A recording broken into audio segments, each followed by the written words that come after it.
Welcome to Transformation for Success with Dr. Barbara Young. If you're looking for something more, something different, something better, this is your opportunity. Over the next hour, we'll talk about inspiration for personal and professional success. Now, here is your host, Dr. Barbara Young. Well, hello there, and a big special shout out to my national, international, and my local fans and listeners. We are coming live from California. I want to first of all thank all of you for your support and for tuning in or downloading the Transformation for Success show each week. And for those of you who might be new listeners, the shows are rebroadcast on the Empowerment and Business channels on Fridays at noon. Transformation for Success is a live radio broadcast and is immediately downloaded in podcast format for iTunes, Roku, and Stitcher. So please share with your friends and colleagues this information. And you can also check out my television online network, Transformation Success TV, on voiceamericatv.com. We got a lot of new shows coming up this month. So on the Transformation Radio Talk Show, this month we're calling it our Trailblazers Month and showcasing guests who are trailblazers in their fields of expertise. So today in my studio, I have one such trailblazer, Mr. Mathew Knowles, who has been referred to as one of the most influential entrepreneurs of our generation in the music and entertainment industry. The word used to sum up this incredible individual is he's an author, professor, lecturer, public speaker, entrepreneur, music executive, artist manager, and founder of World Entertainment. Mr. Mathew Knowles has garnered countless awards for his many achievements in business, the music industry, and community partnerships. He has traveled all over the world as a keynote speaker, guest lecturer, and panelist at various prestigious universities and events. He's also currently a professor at Prairie View A&M. I'm so excited, but he's also a best-selling author, and he's written 3 books, The DNA of Achievers, Racism from the Eyes of a Child, and The Emancipation of Slaves Through Music, which he'll share a bit about them later in the interview. So please help me welcome Mr. Mathew Knowles to the show. Hello, Mr. Knowles. How are you, Dr. B? Hey. I see that you love to be called Dr. B. I like that. I'm calling you Dr. Professor, mogul entertainment industry, Mr. Mathew Knowles.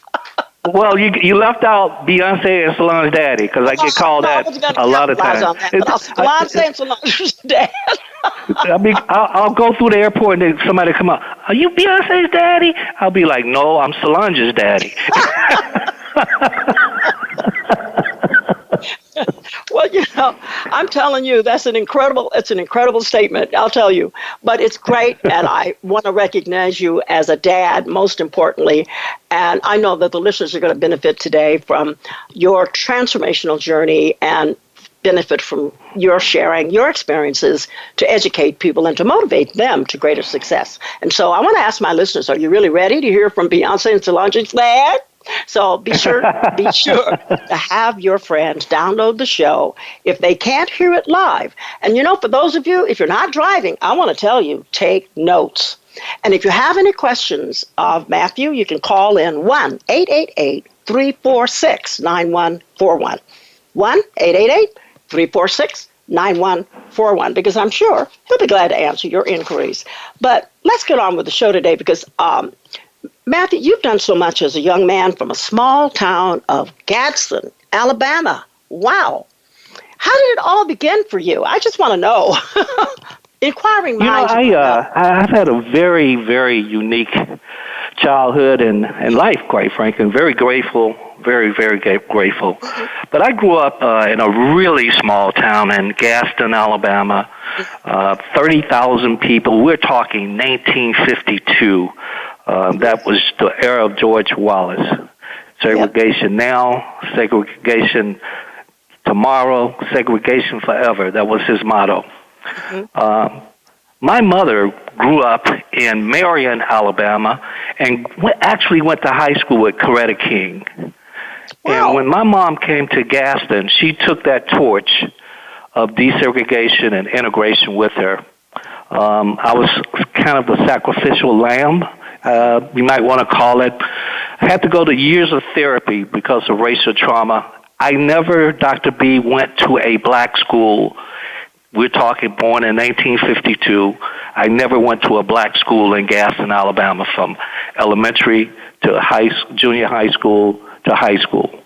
And then when I went to college, I went to and desegregated University of Tennessee at Chattanooga.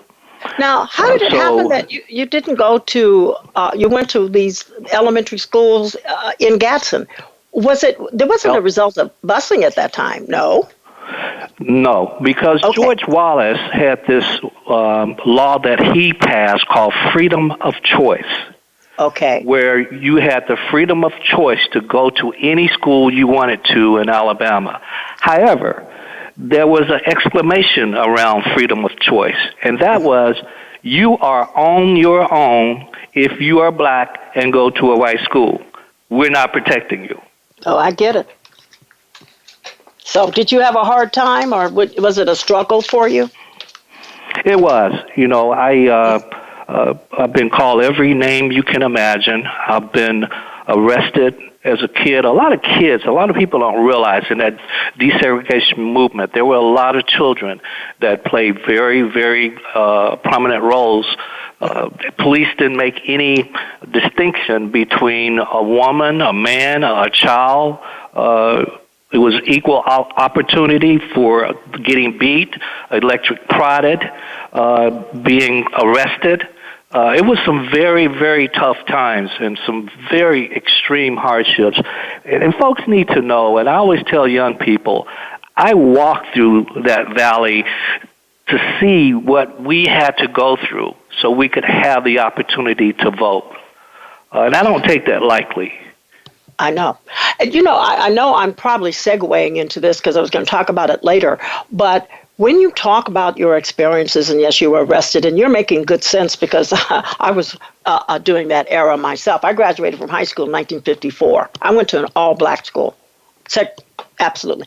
But one of the things that you wrote this book, Racism from the Eyes of a Child, and you chronicling in that book your experiences, because it seems like it was pretty much autobiographical. Racism from the Eyes of a Child, was that your story? And you're letting the world know what really went on from your point of view? Yeah, it's certainly, Dr. B, that's exactly. I'll give you a 2-minute version of the intro. Mm-hmm. Every summer, most summers, my mother would take my brother Jesse, who was 10 years older than me, mm-hmm. to Marion, Alabama, to my grandparents. My mother and my grandmother were like oil and water. They just didn't get along. This particular night, my mother decided around 10 o'clock, she had argued with my grandmother, Hester, decided she was going to take my brother and I, and we were going to go to the nearest neighbor. So we had to go and leave our grandparents, who had a dirt road that would lead you to the highway.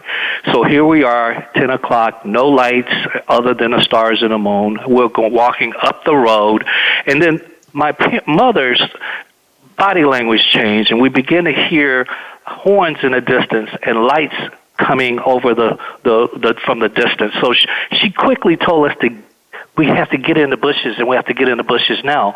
And so here I am. I'm a 5-year-old kid, and I don't understand the who and the why of what's going on. And as the horns got louder and the lights got brighter, my mother literally got on top of me and told my brother, if anything happened, y'all run up under that barbed wire fence, and you just run as fast as you can. And then my mother started praying, and I started crying, and she told me, shh, be quiet. You have to be quiet. And so finally the cars passed, and we were able to get out from the bushes, and it was a KKK rally. That's how my book started, a true story. Wow. Of racism from the eyes of a child. Wow. Wow. I know that made an impact on you as a 5-year-old. But you know, the interesting part about it is that how you have accomplished so much and achieved so much, even going to, Fisk. He graduated from Fisk in 1974. I mean, the things that you've done, what do you think contributed to the drive that you had to be successful? Well, I think it was two things. I think having the parents that I had, my parents weren't rich at all. They were poor. My dad made $30 a week as a truck driver. My mom made $15 a week as a colored maid. My dad convinced the white owners of the trucking company to let him have the truck to use at his disposal at all times. So my dad used to go and tear down old houses and sell the copper and the metals. He would then, if you had a car sitting around, he often in the country in the South, people would just, when a car broke down, they just leave them in the front yard. He would come and buy them off of you and sell all of the parts in the car. My mother used to convince that white woman who she worked for, anything she threw away, towels, apparel, anything, to please give it to her, and to ask her friends to give it to her. And on the weekend, my mother and her two best friends made these beautiful quilts that they would sell. I learned entrepreneurship from my parents.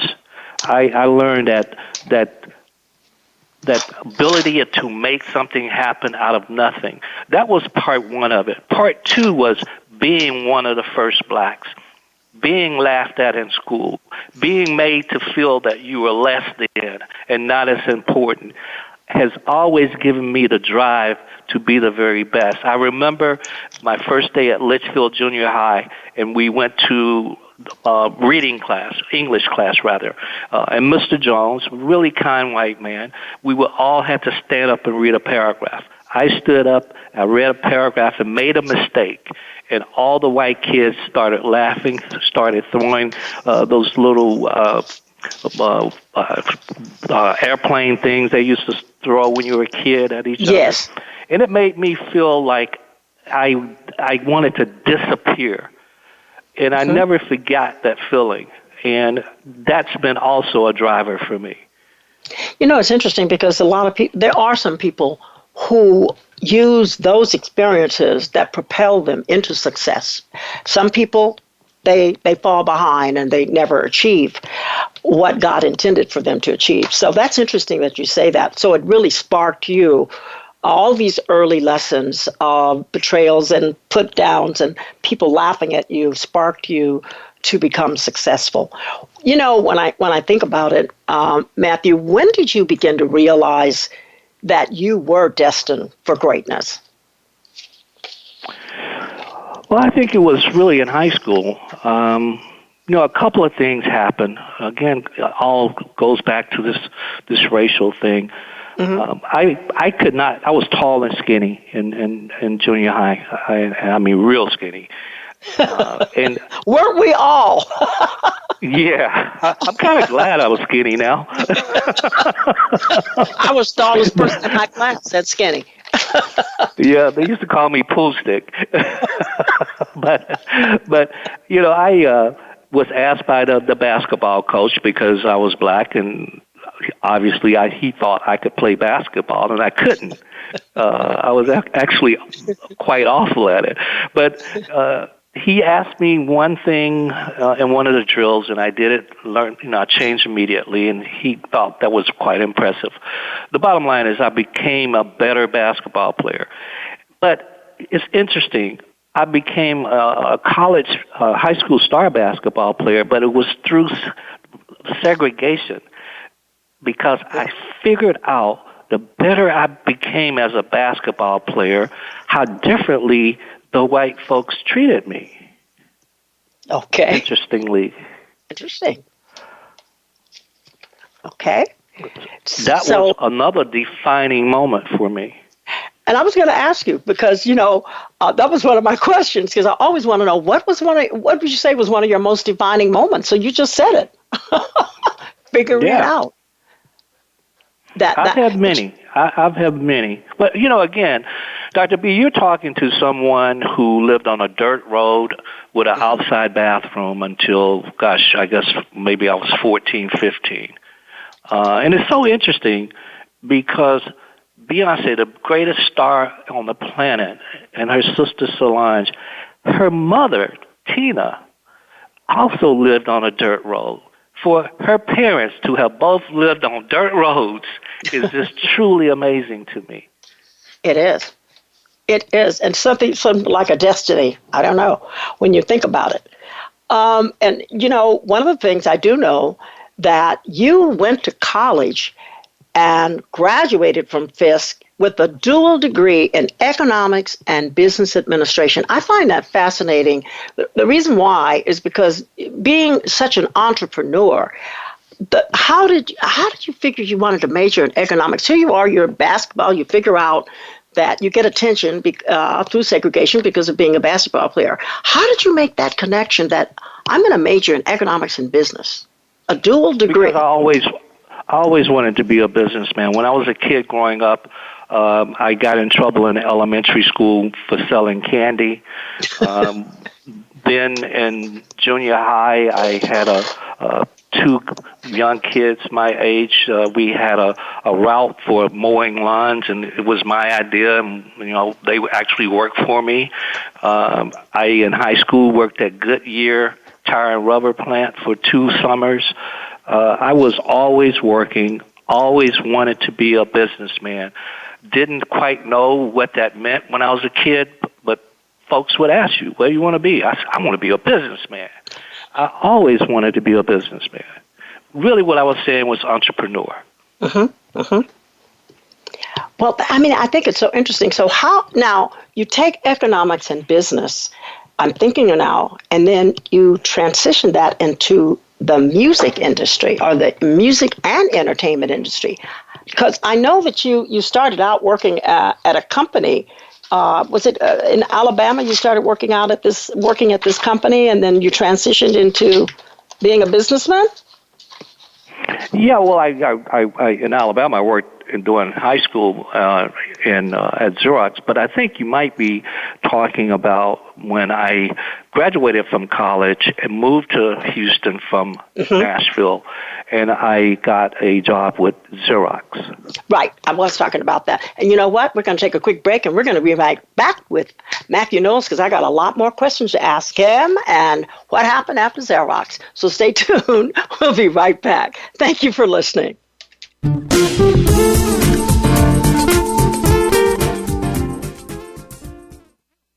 Follow us on Twitter for more great ideas at Voice America Empowerment.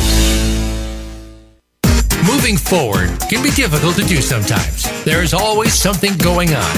Many times, nobody else knows exactly what you're going through. If you are experiencing pain or loss, even something that is unexplained that is missing in your life, you'll want to tune into Go For It with host Joe Hausman.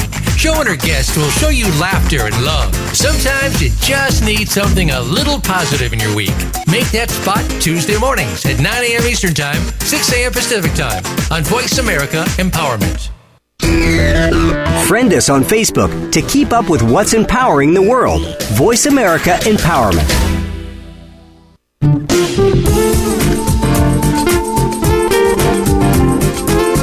This is Transformation for Success. To reach Dr. Barbara Young or today's guest, please call into the program at 1-888-346-9141. That's 1-888-346-9141. You may also send an email to info@transformationforsuccess.com. Now, back to this week's program. Well, welcome back to my discussion today with the legendary Mathew Knowles, a man of many talents. So, Mathew, before we went on break, we were talking about you went from Alabama to Tennessee, where you're working at Xerox. Did I get it right? Or to Houston? No, I went from Alabama to Tennessee and then finished college and then went to Houston. Went to Houston, right. Okay, I got it. I got you. And then in Houston, you worked at Xerox. How long did you work at Xerox? What did you learn working at Xerox? Because so many people, there have been a lot of people that have worked at Xerox. Is that where you learned a lot of skills, and you learned that's where you want to get from? I always honor and give homage to Xerox as the place that taught me a lot of business skills. Xerox was noted in the 70s and 80s also for the number one company for blacks to work in America. And so my first year and a half at Xerox, I was in the copier division. But then there was an opportunity for me, and I always like to tell this story, and I'll tell it quickly. So I used to work late in the evenings at Xerox. I would come early, stay late. And we didn't have computers back there. We had ticker tape machines. And so the ticker tape machine was going off in the room, and I was nosy and went to see what was on it. And it was a new job position posting called Zero Radiography. And it was a grade level way higher than what I had. So I asked the general manager, could I interview? And he laughed at me. He says, you've only been here a year and a half, but it'd be a great experience, Knowles. So yes, you can interview. Well, it took a month before the interview. I spent a month in a library learning everything about breast cancer. However, the other 20 men that interviewed came into the interview just talking about how many years they've been there. They knew nothing about the technology.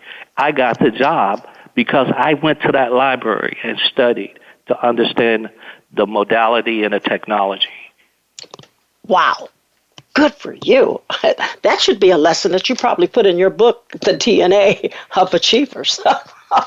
It is. How did you know? I just know. Because from your life experiences, you poured into that book for people who are trying to develop their careers. And you got some very good tidbits out of that book. Oh, yeah, I looked at it. Thank you. So absolutely, which gives me an opportunity to say your career took a trajectory and an upward spin from that particular point on. And how did you make that transition into music and entertainment and managing Destiny's Child? How did that come about? Well, there was this 10-year period in the 80s where I was fortunate to be the number one sales rep worldwide for the medical division of Xerox.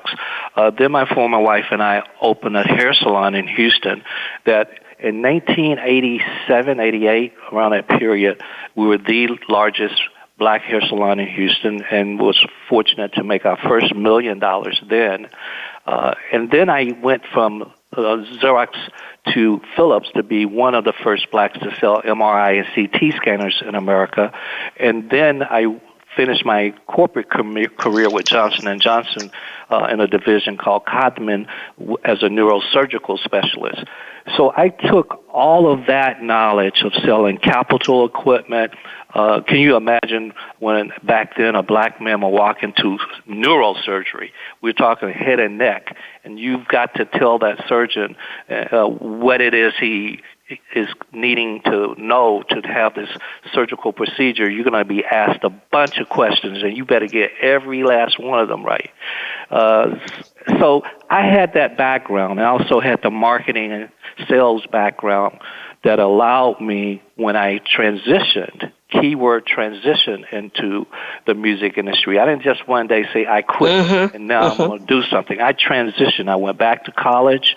I went to every seminar you can imagine, asked every question until people got tired of me asking questions. Then I went into the music industry. And, this is interesting because I take notes as I'm interviewing people, and I'm really seeing how everything that happens in a person's life, you make choices.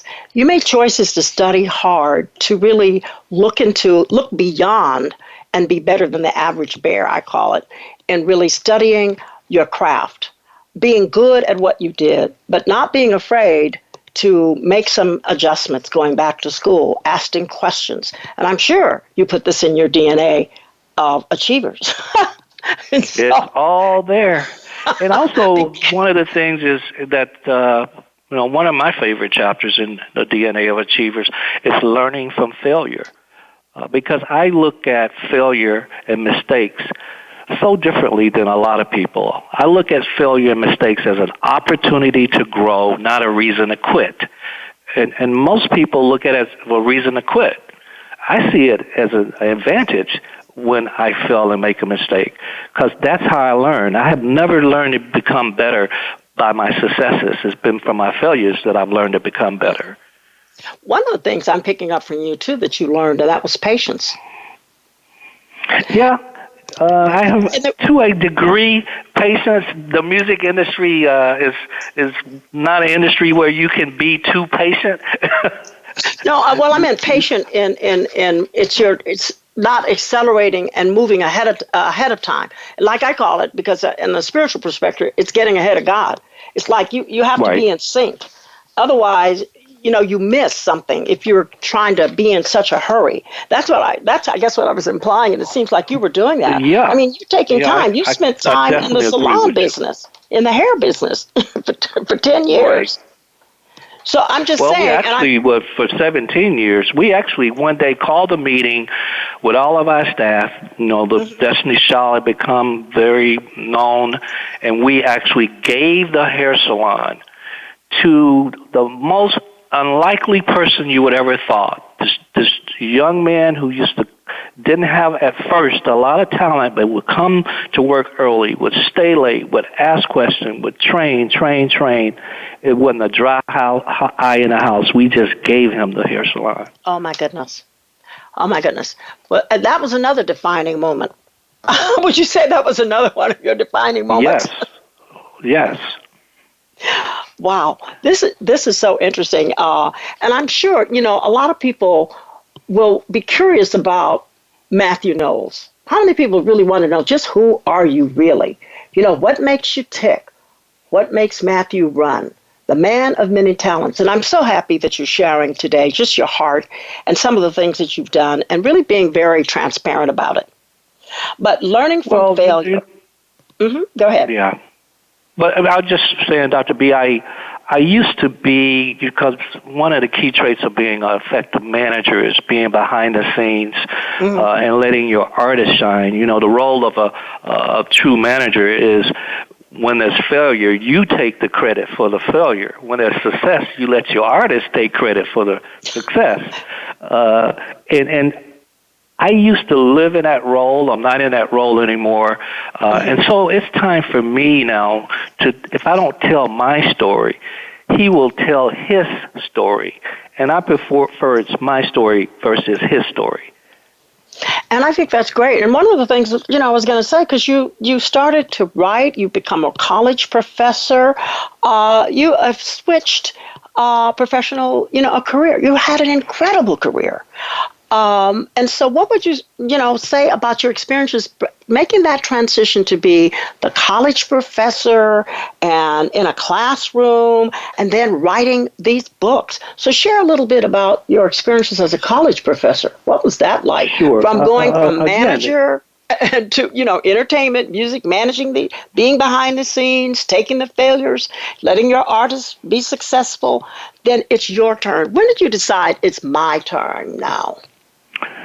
Well, it was when one day our family and the kids, Solange, Beyonce, and Kelly lived with us, so I always looked at her as my daughter as well, where it was time to transition out of being the manager to being a father. And so it started there. And then I talk about this in DNA of Achievers, and that is living your passion, because when you live your passion, you never work a day in your life. And I was beginning to lose my passion for the music industry in the capacity I was in, the role I was playing as manager.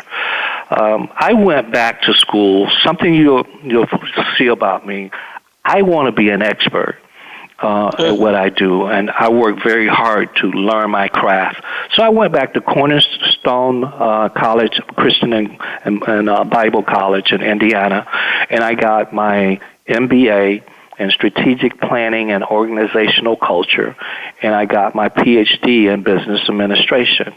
And at the same time, I was teaching in the School of Business at Texas Southern and in the School of Communication, and created a course, a degree actually, not just a course, a degree in ERM, Entertainment Recording Management, that talked all about every aspect of the record industry.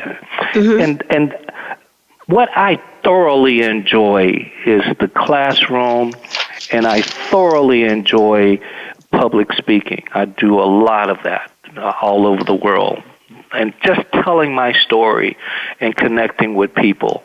I never know what I'm going to say in classroom. I never know what I'm going to say on an interview. I never know what I'm going to say when I'm speaking. It's just I kind of read the room, and spiritual thing happens, and I always get there early and talk to people and kind of understand the room. And I have this thing is in my vulnerability lies my safety.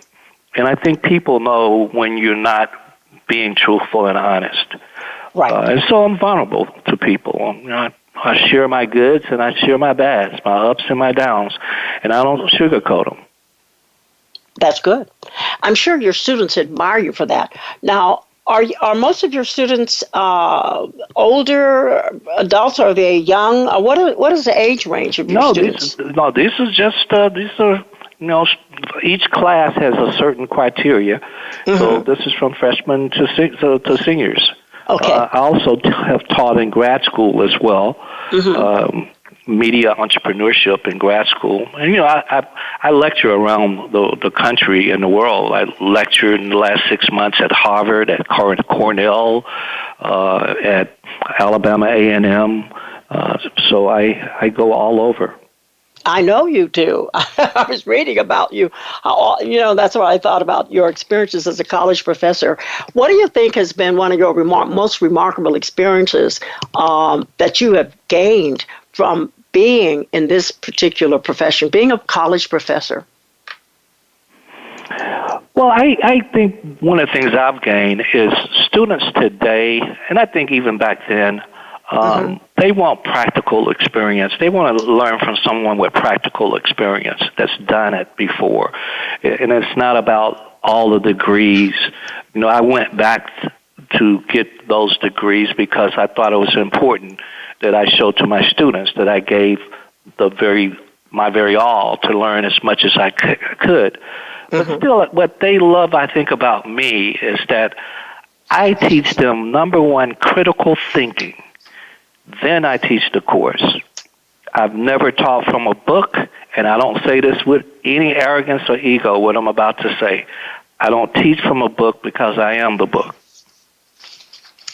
Well, you certainly are. I can tell. Many have stated, about your comments about your book, which I really want us to kind of get into, the DNA of Achievers, because you've done such a wonderful job of explaining the characteristics, and I want the listeners to understand some of the characteristics you have outlined in that book that they need to develop to be their most successful. And it's a great read for self-developers. So if you don't mind, it will segue into your book, because I definitely want to talk about that book in particular, and then also Racism from the Eyes of a Child, and to find out what you're doing next. Woohoo, because it sounds like exciting things are going on for you. Thank you. So one of the things, the DNA, what inspired you to write the DNA of Achievers? Was it, things that you were passionate about that you had found that worked for you? No, it was actually so much travel I was doing, and especially on airplanes, and sitting to your neighbor, and fortunate to sit in first class, and a lot of business owners and successful people. And the first thing, as you know, what do you do? And people that are passionate and successful love to talk about what they do. And I would just shut up and listen. And I began to understand that there was a trait happening every time I asked that. And these were the traits that were coming up over and over. And I started thinking about my friends and the traits they had, which is why I had a lot of them to interview, from the president of L'Oreal to, and I can go on and on. That successful people, their number one trait is they did it was their passion that drove them. It wasn't the money. It wasn't newspaper headlines. It was they were doing something that they loved, that they went to sleep thinking about, waking up thinking about, excited every day about it. That was number one. And what I also learned, what coexists with passion is work ethics. Find someone who's passionate about something, they work extremely hard. Find somebody that works extremely hard, they're very passionate about it. Unfortunately, most people don't know really what they're passionate about. That becomes the number one thing. And that's why I like teaching in college and universities, is that a lot of these students are there because it's what their mama and their daddy and their girlfriend and their husband and wife and best friends want them to be, not what they're passionate about. Dad says you're going to be a doctor because he was a doctor. That never works. Promise you, it never works. Absolutely. So passion drives people. That is the number one in terms of being successful. And number two, it coexists with a work ethic. You don't have, whatever people are passionate about, you don't have to drive them to work. They love it, and they're constantly working at it. So what's number three, did you find out? Well, I mean, not in necessarily order, but it's being a visionary. No, I'm not saying in order, but what else that you found? But being a visionary and being strategic with your planning efforts. A lot of people plan, those that do, but not from a strategic point. And from that, I'm meaning 3, 4, 5 years out, and building that team that you need to have. And part of building a team is you being a leader and what leadership means. And then I talk about this. I don't have in the DNA. This is something I've learned over the years since then, that I am going to do a revision of the DNA one day. Okay. But ego. What does ego really mean? It means it's the anesthesia that deadens the pain of stupidity. Don't let me start laughing, okay? The anesthesia that deadens the pain of stupidity. That's what ego is. Oh, my goodness. Don't get me laughing here. And then the last thing, Dr. B, is learning to think outside of the box. Most of us are box-in thinkers. We've been conditioned since that little 5-year-old boy I talked about, that we were conditioned that we couldn't do it. You will never be a hill of beans, as they used to say in Alabama. You will never make it because you're black, because you're part of the LGBT community, because you're poor, because you're a woman, because all these reasons that we've been conditioned since childhood that we can't do it. And we put in this box that I call box-in thinkers, we put others in this box. Our friends are just like us. If you find someone who's a hater, guess what? They have a hater in their box. That's who all they want is haters. You find someone positive, they got positive people in their box. But when you're inside that box and you try to move around, there's nothing but walls that stop you.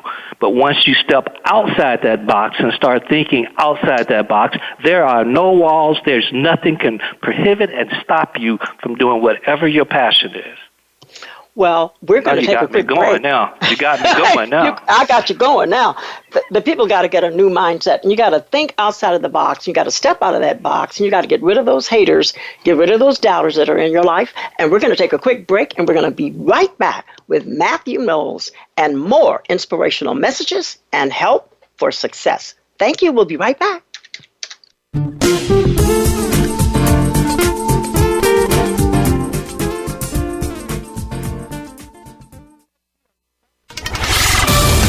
We're on Facebook, along with some of the greatest minds of the world, and that includes you. Visit us on Facebook at Voice America Empowerment. Please join Dr. Sarah, aka Dr. Red, on an amazing journey of love, soul, abundance, compassion, and authenticity. Dr. Red is a well-renowned healer, hypnotherapist, author, and speaker who has overcome personal challenges to emerge stronger than ever before to reach out to you and heal you emotionally, mentally, and spiritually for the most informative and enriching experience filled with unbridled laughter and insights on life, health, culture, and society. Tune in to Dr. Red Says, Tuesday at 1 p.m. Pacific, 4 p.m. Eastern on Voice America Empowerment. Success starts here. VoiceAmericaEmpowerment.com. It's your world.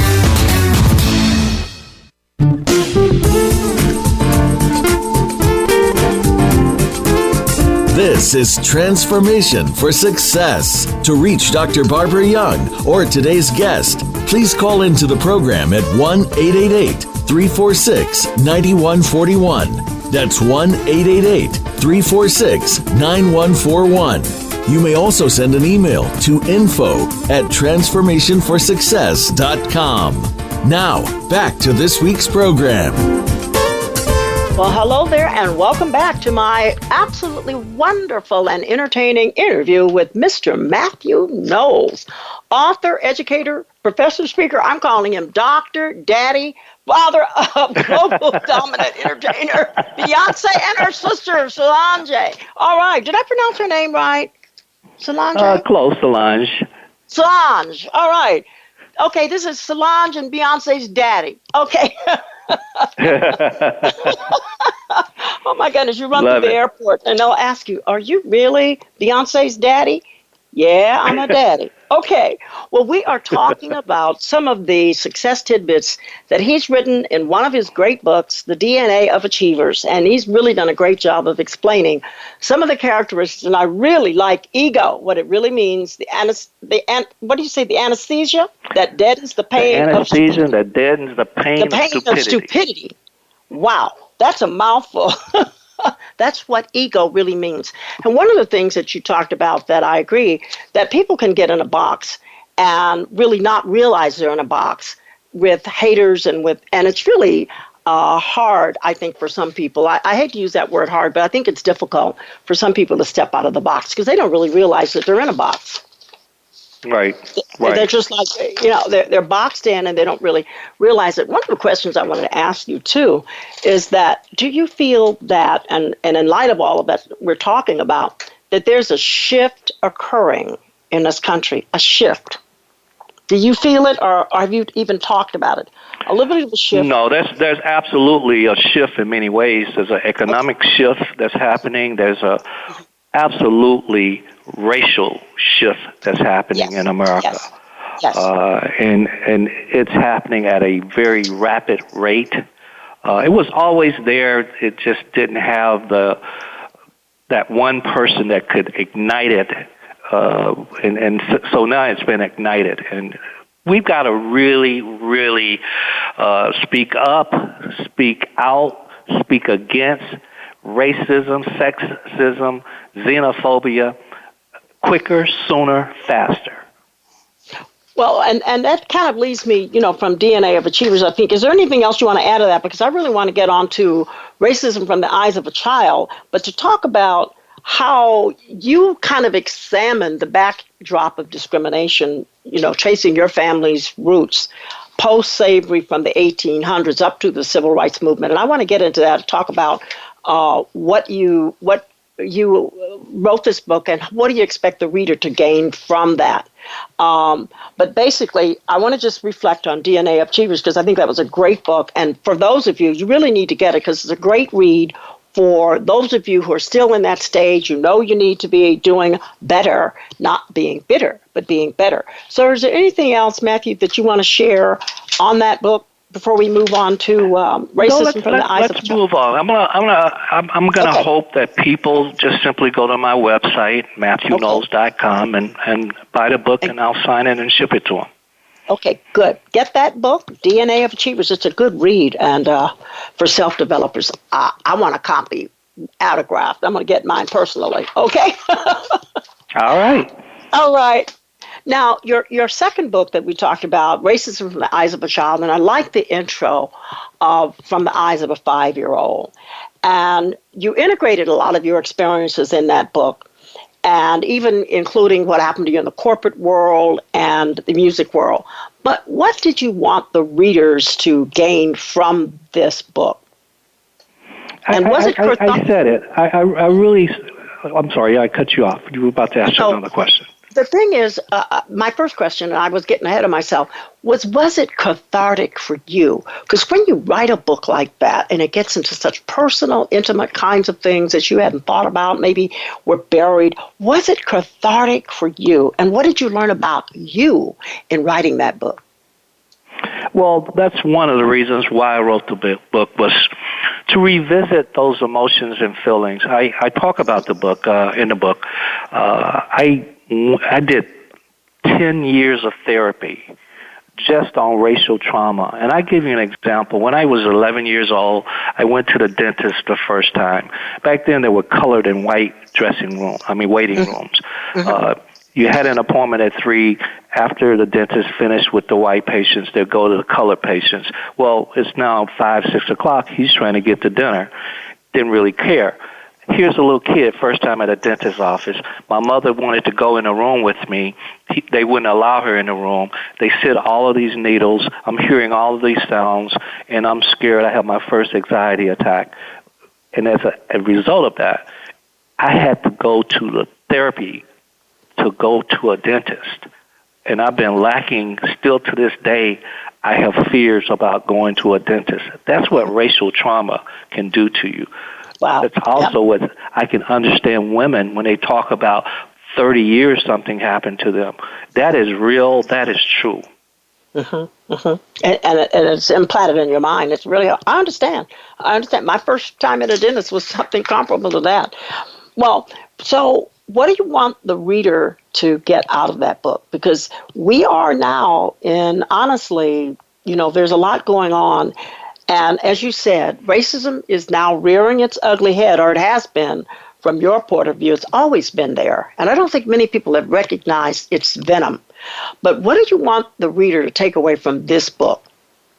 It was just that. Again, it was the awareness that racism exists. It was the challenge to speak up and speak out. Like I said, we're too quiet. We're way too quiet about what's going on in America today. And one of the way our voices are heard is going to the voting. I mean, a lot of people are talking about our current president, and I quite frankly ask a lot of people, if you haven't voted, you don't even have the right to talk about it. That's right. Shut up. You didn't vote. That's right. Because we do have that right. To be about it. Well, and I challenge folks. Good for you. And there are a lot of people that are challenging people, and now's the time. Put your money, they used to say, put your money where your mouth is. So I say, put your money where your voting is.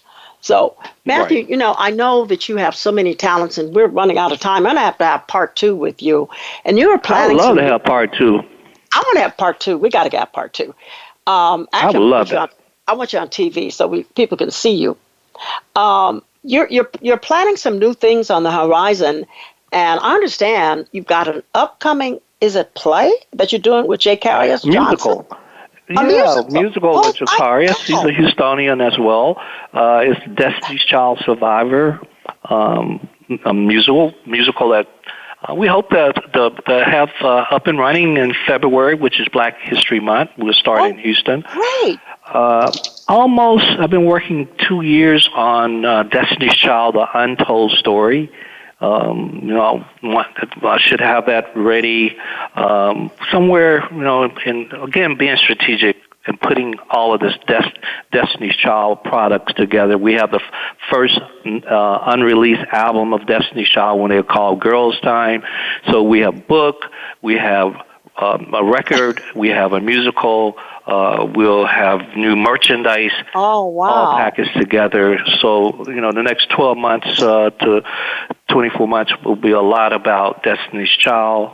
But I run a record label, Music World Entertainment, staff of 10 people. Most people don't know the last OJ's album made here, Shaka Khan and London Symphony made here, really? Earth, Wind and Fire, Kool and the Gang, Sunshine Anderson, built the #1 gospel label, working with BET and Sunday Best. So we have over 4,000 songs in our catalog. We have a lot to stay busy, and I'm very grateful for it. Oh, you are busy. And like I said, there are so much to chat about. And the fact that you're just still doing it and still, and I can hear the excitement in your voice. Honestly, there is a lot. We're going to have part 2, sir. The incredible Mathew Knowles and man of many talents, because truly it has been such a pleasure to have you on the show today and to share you with the listeners, knowing that truly, in your own words, you are a pioneer for African American success in the corporate world. And I just want to say from my heart, thank you for understanding the need to empower the community by sharing knowledge. So, Mathew, keep the faith and the good fight, and I know you will. And we're going to meet soon again. I look forward to the opportunity to have part 2. I really do. Thank you so much, Dr. B, and thank you to your listeners and viewers. Okay, well, we've got a little more time here that I want to just have you share something I didn't want to forget, and that was the Emancipation of Slaves Through music. Tell me what that is about, just quickly in your own words, because I wanted to mention that one. That book. Yeah, that book, a lot of people don't realize the 2 years that it took to come from Africa to get to America as slaves and how the impact of music. These were tribes. They couldn't communicate, and it was through music that they learned to communicate on that ship. When they got here to America, it was music that kept them alive through the day with all the triumphs and tribulations that they had to go through. And it talks about how in the lyrics of those songs were escape routes. So it takes you into a whole lot of the impact of music in the emancipation of slaves that people don't realize. We don't realize that 30% of the slaves were Muslims. And so there was different faiths and how religion was used against the slaves.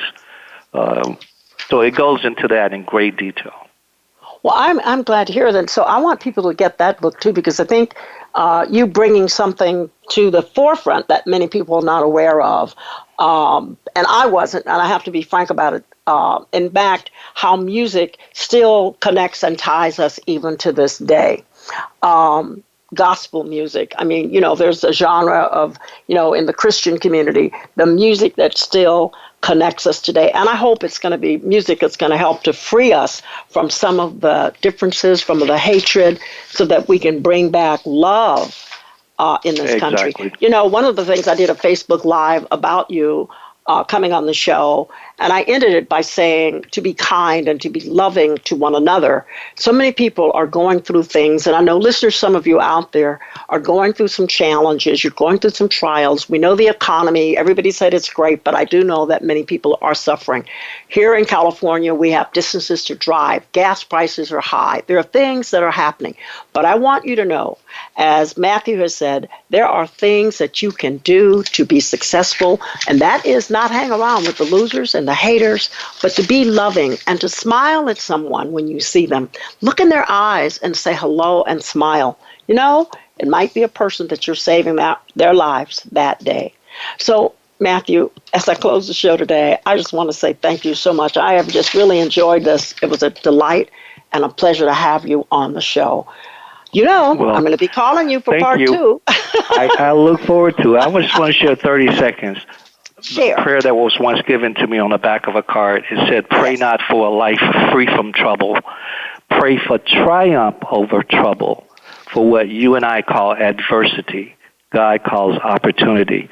We often share the wrong prayer that nothing's bad is going to happen. That's not realistic. Be prepared and look at the opportunity inside of it. Thank you so much for that. I appreciate that, Mr. Knowles. You are terrific. And listeners, thank you today for tuning in to the show with a man of many talents, the legendary Mathew Knowles. Thank you for listening, and I'll see you next week, same time, same station, Voice America, with another incredible guest. Thank you. Have a blessed week.